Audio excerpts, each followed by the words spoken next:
दोस्तों, अक्सर आपने काफी बड़े देशभक्त और न्यायवादी लोगों के बारे में सुना होगा, लेकिन आज आपको हम ऐसे आदमी के जीवन के बारे में बात करेंगे जिसके खौफ से शहर ही नहीं बल्कि पूरी दुनिया में उसका दबदबा कायम था।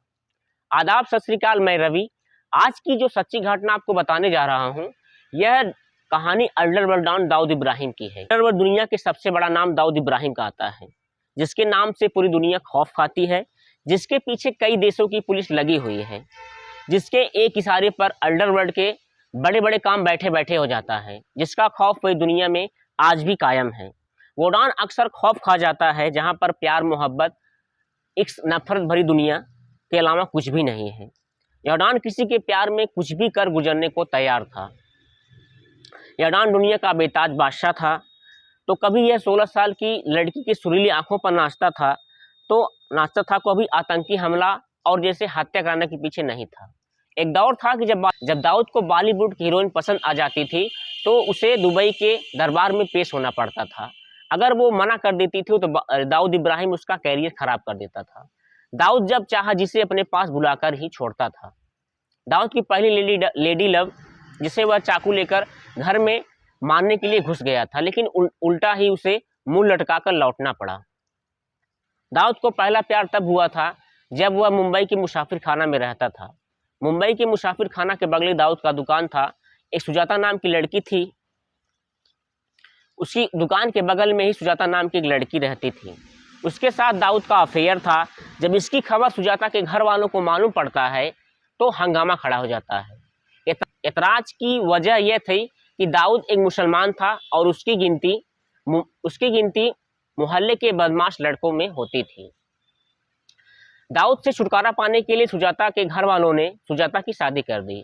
जैसी ही यह खबर दाऊद इब्राहिम को मालूम पड़ता है तो दाऊद इब्राहिम आग बबूला हो जाता है और चाकू लेकर घर पर ही मारने के लिए चला जाता है। लेकिन सुजाता ने फैसला किया कि मुझे अपने परिवार के साथ ही रहना है, मुझे आपके साथ नहीं रहना है। तो वह उल्टा मुंह लटकाकर लौट गया। उसकी दूसरी गर्ल थी बॉलीवुड की हीरोइन मंदाकिनी। वही मंदाकिनी जिसने राम तेरी गंगा में बोल्ड सीन देकर तहलका मचा दिया था। एक तस्वीर साफ थी कि दोनों दुबई के 7 समंदर पार के एक स्टेडियम में मैच देख रहे थे। दोनों में प्यार साफ नजर आ रहा था। दोनों के इसकी चर्चे बहुत दिनों से चल रही थी। तस्वीरों में एक दूसरे के प्यार साफ नजर आ रहा था। दोनों बेहद खुश दिख रहे थे। मंदाकिनी और दाऊद का इस काफी दिनों से चल रहा था, लेकिन ये दोनों उस वक्त देश दुनिया के एक चर्चित हिस्सा बन चुके थे। मंदाकिनी डॉन के गर्लफ्रेंड के नाम से जाने लगी। डॉन इस अपने गर्लफ्रेंड के साथ कुछ भी कर गुजरने को तैयार था। इन दोनों हसीनाओं के चर्चे आज भी खूब याद किए जाते हैं। मुंबई में बैठे बैठे अपने गुर्गों की मदद से मंदाकिनी तक मैसेज पहुंचाया जाता था और उन्हें दुबई जाने को कहा जाता था। दाऊद की डर की वजह से दुबई जाने लगी। दुबई की बेला में मंदाकिनी के रुकने का इंतजाम होता था।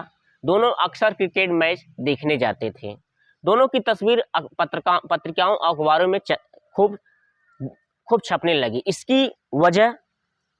जब इसकी वजह दाऊद की पत्नी को मालूम होता है तो पति पत्नी में झगड़ा होने शुरू हो जाता है। बात तलाक तक पहुंच जाती है।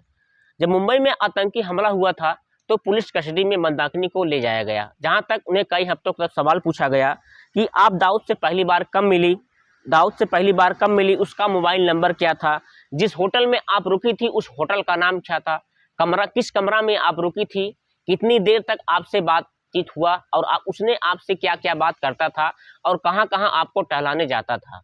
लेकिन यह बात कुछ हफ्तों तक चली। उसके बाद पुलिस ने ही मंदाकिनी को क्लीन चिट दे दिया। कहा तो यहाँ तक जाता है कि दाऊद और मंदाकिनी की एक संतान हुई थी, लेकिन जिसकी पुष्टि आज तक नहीं हुई। मंदाकिनी को फिल्म में दिलवाने के लिए प्रोड्यूसर को धमकाता था और मंदाकिनी को एक से एक फिल्म में काम करने का मौका मिलता गया और वो फिल्म में हस्ताक्षर करती गई। लेकिन इस बात से प्रोड्यूसर व निर्देशक नाराज थे कि एक ही फिल्म में कितनी बार इन्हें दिखाया जाएगा। प्रोड्यूसर और निर्देशक इनसे दूरी बना लिए थे। हिंदी सिनेमा में मंदाकिनी को काम मिलना भी बंद हो गया, जिससे वह हिंदी सिनेमा से गायब हो गई और उनका कैरियर भी खराब हो गया। मुंबई ब्लास्ट के बाद इब्राहिम लगातार पुलिस से भागता रहा। मुंबई इंडस्ट्री में वक्त वक्त पर इसके रिश्ते जाहिर हुआ करते हैं। दोस्तों, जैसे किसी सिक्के के दो पहलू होते हैं, उसी प्रकार दाऊद के जीवन में गुंडागर्दी और इसका अलग अलग पहलू था। मिलते हैं नई कहानी के साथ, तब तक के लिए धन्यवाद।